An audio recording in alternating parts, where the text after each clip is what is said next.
On the news tonight, National Inland Waterways Authority advocates dredging of Calabar Port to enhance trade.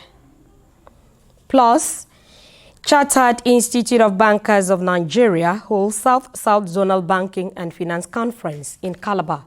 Details shortly. Thanks for joining us on the news. I am Uduak Etam.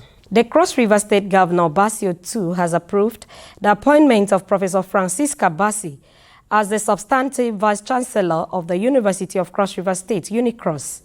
A statement by the Secretary to the State Government, Professor Anthony Waneno, says the appointment takes immediate effect and follows the recommendations of the University Governing Council after a rigorous and transparent selection process. Professor Bassi, according to the report, is a seasoned administrator of distinction who brings to the role a wealth of experience, integrity, and a deep commitment to advancing higher education. Her emergence reflects the administration's abiding faith, meritocracy, and the empowerment of Cross-Riverians to drive institutional growth and excellence. Governor too, in the report, congratulates Professor Bassi on his well-deserved elevation and charges her to provide visionary leadership that will reposition University of Cross River State UNICROSS as a hub of academic excellence and innovation. The government assures her of its full support as she undertakes this important responsibility in service to the state and the nation. With the aim of exploring innovative pathways to reposition the South-South region for sustainable growth, inclusion, and economic resilience, stakeholders across the banking and finance subsectors have converged on Calabar to fashion a way forward.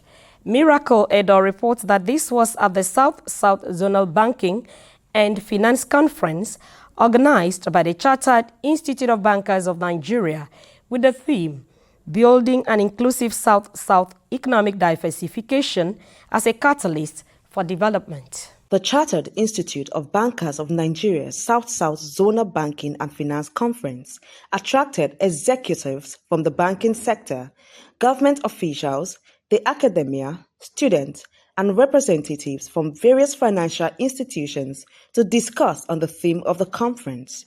Stakeholders here with a common goal to build a stronger and more inclusive economy for the South-South region without over-reliance on the oil sector are harnessing potentials of other key sectors such as agriculture, tourism, technology, and manufacturing. President and Chairman of Council, Chartered Institute of Bankers of Nigeria, Professor Pius Olariwaju, emphasizes the need for a united front in redefining the economic narrative of the South-South region. There is need for us to build a very robust economy that will be sustainable. And for us to be able to do that at this point in time, we should be focusing on the issue relating to diversification.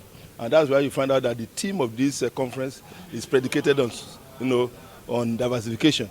It is true that this particular South-South region has been blessed with a lot of natural resources, not only in terms of oil alone, but there are other resources, agric and some other things that were neglected, some years ago. And we are now saying that going forward, for us to be able to, prepare the future for our people, there is need for us to go back to drawing board and come with issues relating to diversification of the economy. The Cross River State Governor, Senator Basio II, represented by the Deputy Governor, Peter Odi, stresses the need for strong collaboration between financial institutions and governments in delivering inclusive economic growth.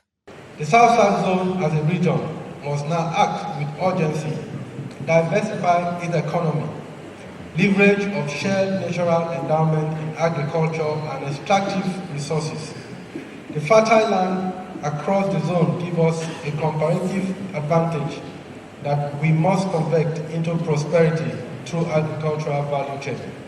Commissioner for Finance, Cross River State, Michael Odere, alongside other financial experts and stakeholders, stressed the significance of policy alignment, capacity building, and innovation in repositioning the region's economic potentials. The Niger Delta, the South-South region, is bigger than just oil that we've been limited to. We can do a lot of tourism. The good thing is water binds and connects almost every state in the South-South.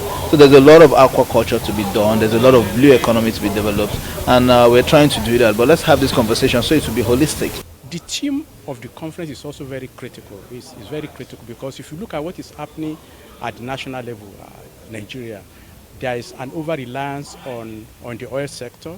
The oil sector continues to represent or constitute a significant percentage of our foreign exchange earnings, and there is an urgent need for us to diversify the economy at the national level.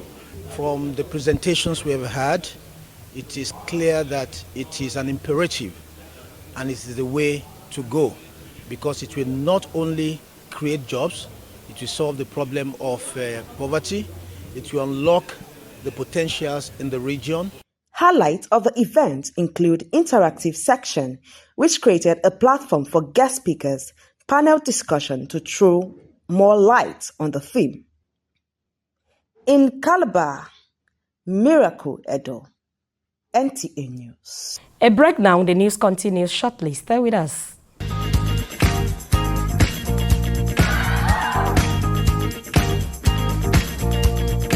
Are you looking for a secured environment with good parking space and a natural ambience? Then look no further. Nta Calabar Entertainment Ground has got you covered for marriages, parties, and all kinds of events. Have an event at Nta Calabar Entertainment Ground, you stand a chance to get a discounted rate for your event coverage. For bookings, please call Jane 0806 353 3069. Celebrate your events at Nta Calabar Entertainment Ground. Nta Calabar, the station for the people.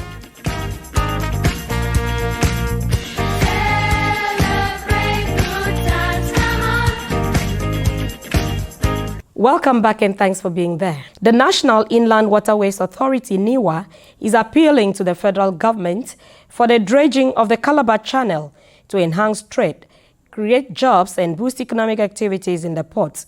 This is part of submission presented during a study tour visit by Senior Executive Course 47, Study 1 participant of the National Institute of Policy and Strategic Studies, Kuru, Jos, to Cross River State. Paul Abel completes the report.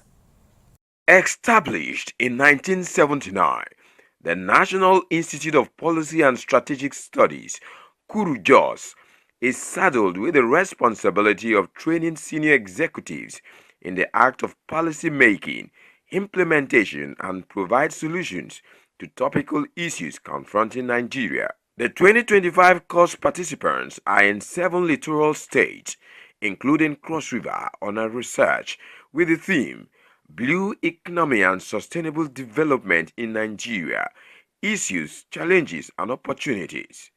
At the Nta Calabar area office, the visiting team is intimated on a mandates and activities which include promoting water transportation, supporting local livelihoods, enhancing safety standards and environmental conservation, creating opportunities for tourism, and improve connectivity among riverine communities. Increase capital provisions, budgetary provisions to national inland waterways so that we can deliver on dredging of some specific water channels to increase traffic, to increase ridership on the waterways.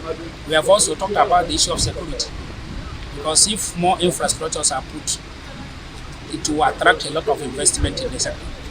We have also talked about the issue of providing other infrastructure like the jetties, ports, even the road networks that lead access to the ports. The NIPS team leader gives assessment of the visit to Niwa and Cross River State. Some challenges we have mentioned, which we have noted, mainly the dredging of Calabar waterways channel, very, very key. And all the places we have visited, we kept on recording. That means it's a challenge, so which needed to be looked into. It has afforded us opportunity to know the current state of blue economy in the Cross River State, what the government is doing, and from all indications from the information we have gathered, the state is doing well, and they are ready to continue to ensure that the opportunities that are abound in the sector is harnessed. Features during the visit include paper presentation on the blue economy, interactive session between participants and stakeholders on issues, challenges, and solutions to harness the opportunities in the blue economy. At the end of the study tour, the 7 study groups are expected to harmonize their findings and present a report to President Bola Tinubu in November 2025. In Calabar, Paul Abel, NTA News. That is part of our news. Thanks for watching. I am Udwak Etam.